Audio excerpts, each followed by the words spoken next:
Welcome, Andrew Scott, Vice President, Account Management at Dwellworks. Thank you very much for joining us today, Andrew. No, glad to be here, James. So let's start really with the first question I'm sure everyone wants to know. Tell us a bit about yourself, Andrew, your experiences and how you've arrived at this point in your career. Well, I'll keep it brief as well. Way back, I was involved in real estate. So I was very fortunate to run an agent that dealt with country housing and thoroughly enjoyed that. And one of the guys who I worked with left and started working at a relocation company, which actually was owned by the Nationwide Building Society at the time. That's 30-something years ago. And kind of rang me one day and said, hey, they give some really good company cars here. Why don't you come here? And I went, yeah, okay, why not? Just less hours. So unfortunately, there was nothing kind of specifically planned about my career choices. And kind of worked there for many years. And originally it was very much what was known as kind of domestic relocation. So it's involved in buying and selling houses for people that were moving for their companies. And then international relocation kind of became more prevalent, and I kind of got involved in managing that. And then, from it's literally probably over 30 years, I've been kind of involved in that side of the mobility industry in some shape or form. I think, as you know, James, I actually I'm blessed to be living down in Cornwall. And I came down here, which in theory was kind of a bit of a lifestyle change, and got involved with a company which I was fortunate enough to become part owner of. That then we sold that business to Dwellworks some 7 years ago, and have been fortunate enough to stay there and continue working with that team, which was predominantly, global destination services, so long-term kind of housing. But Dwellworks had been involved in short-term housing, corporate housing, and over the last 5+ years, I kind of got more and more involved in that, and been fortunate to be part of that kind of expansion story as we've grown that side of the business, in some of our countries. So, where we are today, and I think there's probably going to be a particular question that you're going to ask me shortly, which I have not rehearsed, but anyway. Well, I think it's interesting. More about that. At least you recognise you're fortunate enough to live in an amazing part of the country in Cornwall. So I see so many people talk about things like that and don't recognise how lucky they are to live there. So I'm very envious. You probably see it in my face.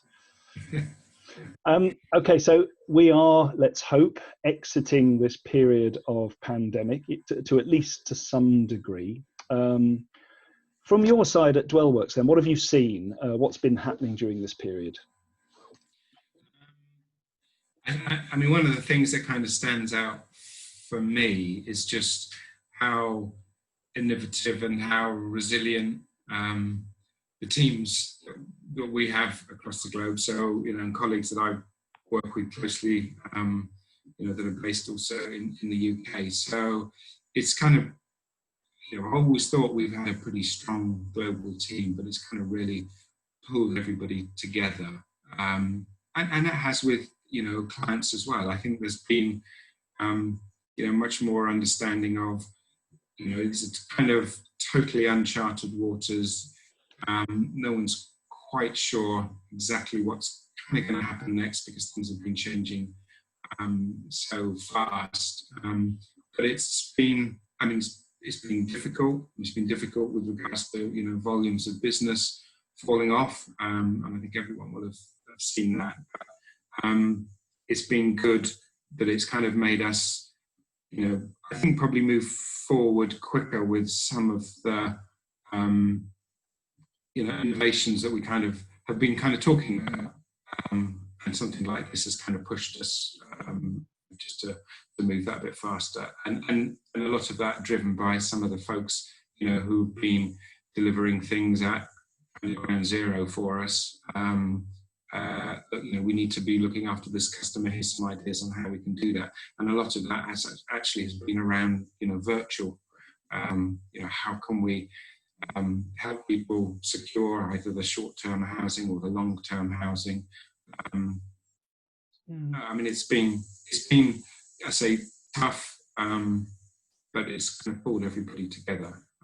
I think to some extent even the industry, because we're talking to lots of people now, and having, much more kind of open dialogue than perhaps we were before. Not that we didn't all get on, but I think, when everyone's kind of in a really difficult boat and all kind of holding the oars and rowing, most of us are all doing it in the same direction. So that's been nice. And I think what's really interesting is the announcement Dwellworks made a couple of months ago, maybe even longer now, with a partnership you have with Oakwood. Tell us a bit about that and how that's going. Yes, I mean, that it kind of came about because I think a lot of people were aware that, Oakwood had made that strategic decision to put all its kind of focus and resources towards, continuing to build its kind of first-class, portfolio of properties, and their desire with regards to the global solutions business maybe was not, kind of where it wanted to be. So for us, it was kind of a meeting of minds, and it was just a good opportunity, and I think it's been a good fit. And we'd been working with Oakwood for many years anyway. I mean, they had been pretty instrumental in helping us learn about the industry, and they were using our kind of boots on the streets to help with some of the sourcing. So it kind of felt quite natural, and I think it was good timing. With bad timing in some respects because of what's happened, but there's been some good signs on that. And what I was just saying with regards to people have been more innovative and more creative, and I think more understanding. That's helped us over the last couple of months, because going through any kind of integration, if you were saying, well, you're going to do it, and the closest you're going to get to people is looking at the screen now, because there's no kind of sitting in rooms and discussing things like you normally would. So it's been interesting, but it's been good fun actually as well. So, and I think the fact that there hasn't been anything like the volume of inquiries, bookings that we normally would have is a bit of a blessing in some respects, because it's meant we've been able to spend more time on making sure that everyone's kind of crossed the right T's and dotted the I's, and the teams have got more time to spend talking to the teams that we've been building. So I mean, we're pretty happy with it, and I think Oakwood are forging ahead with their new acquisitions and releases, etc., which I'm sure people will hear more about in the coming months. And you can't say anything about them now, I'm assuming? I know. I mean, I don't know a great deal, if I'm completely honest. I just know that they've got I think quite a bit in the pipeline. So try and push you on those things. So with your natural ability to see in the future, Andrew, what do you think the needs for the housing and the mobility travel industry in general? What do you see this looking like in the next few months and the next few years and so on?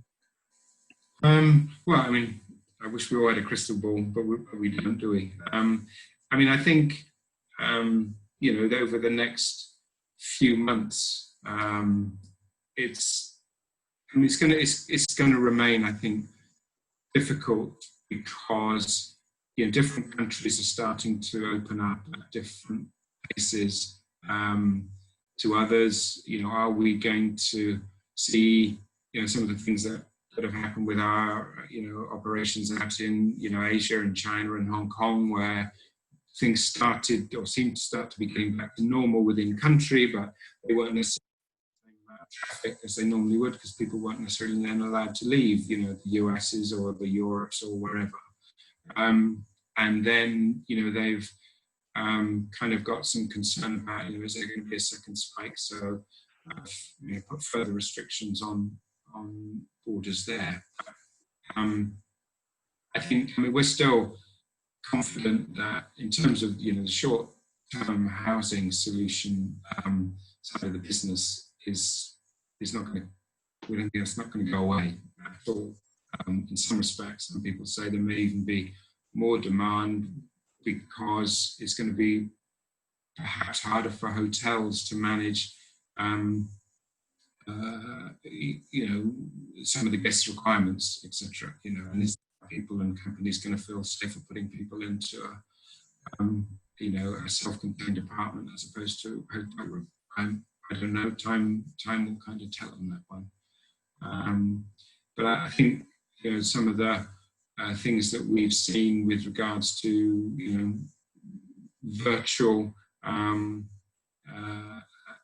some of the additional kind of due diligence that we've been working with on operators in terms of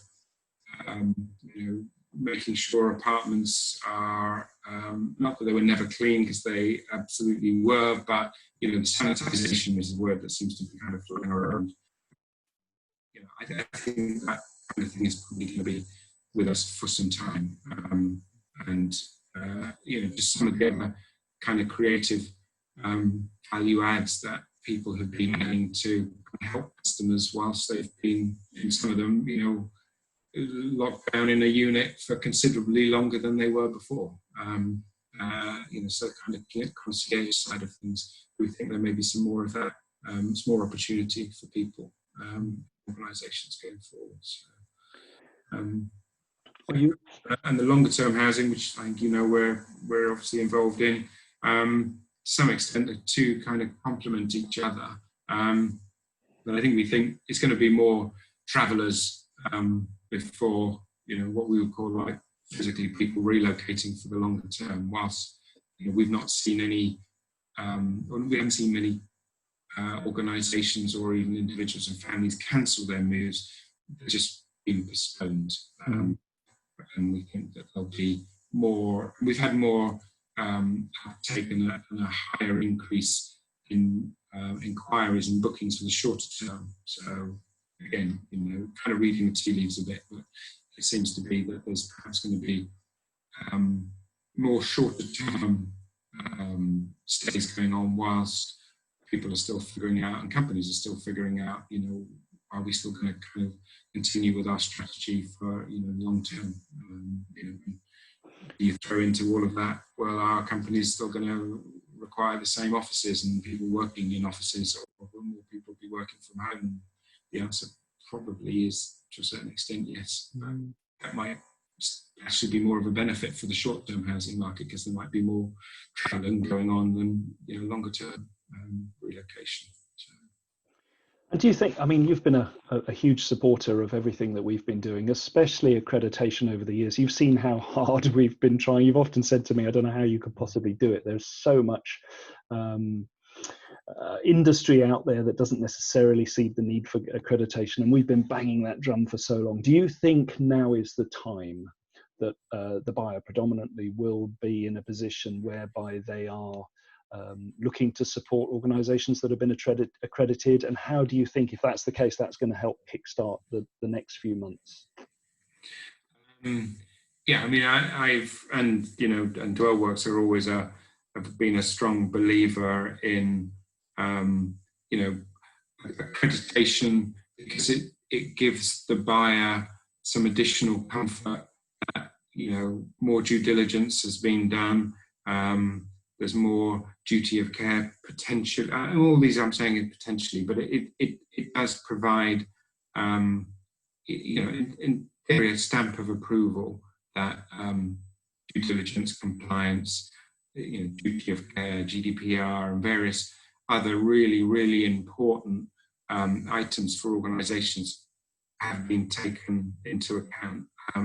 So I think from some of the conversations and discussions we've been having with clients recently, where they have even more of a laser focus on what is going to be happening to our employees when they arrive in this city, in this building.